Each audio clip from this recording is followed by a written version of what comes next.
you think about how currency is used around the world, you almost always will see on the front of currency is usually a very important person. And on the back of currency around the world is usually an important edifice, monument, event. And so for many countries, this is how we institutionalize our history. And if you think about it, all these notes tell a story about what we value and whom we value.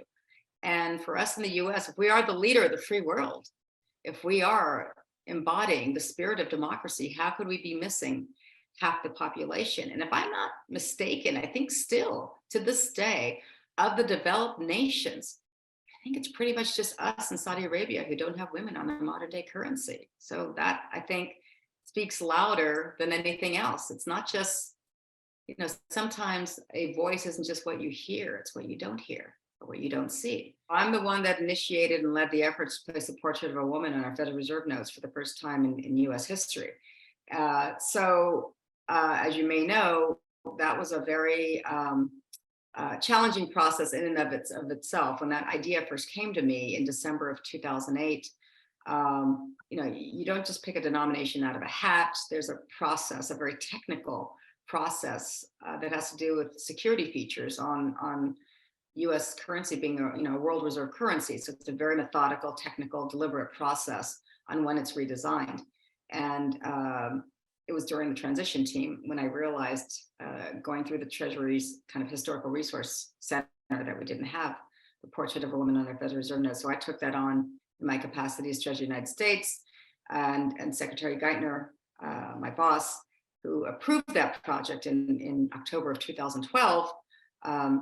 He definitely played, in my opinion, the most instrumental role in getting that project on its way. And then you may know, in June of 2015, we initiated a very ambitious and unprecedented public engagement process that solicited feedback from the American public on who should be considered for our currency via Facebook, Twitter, Instagram, letters, emails, almost a year-long process of me convening town halls, roundtables, thousands of people across the country, where we made the announcement of Harriet Tubman on April of 2016, a work that's still in progress. But in the meantime, in 2016, yes, I proposed legislation to place historical American women on our US quarters. And so 5 years later, it was passed. And earlier this year, January of 2022, the first ever coin featuring an African American in the history of our country was released. And it's of Maya Angelou, which is very symbolic on so many levels. Maya Angelou spent some time in San Francisco, in the Bay Area. Speaker Pelosi hosted an event to unveil the quarter with Maya Angelou's family in San Francisco, along with Congresswoman Barbara Lee, who played obviously a very, very significant role in championing the legislation on my behalf.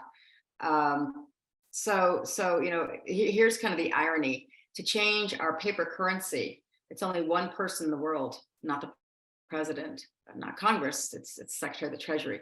To change the design of our coins is literally an act of Congress. So it is a little ironic to think that I was able to get an act of Congress passed before I can get one person to change our paper currency. I think that's the irony, but the journey continues, it's not over.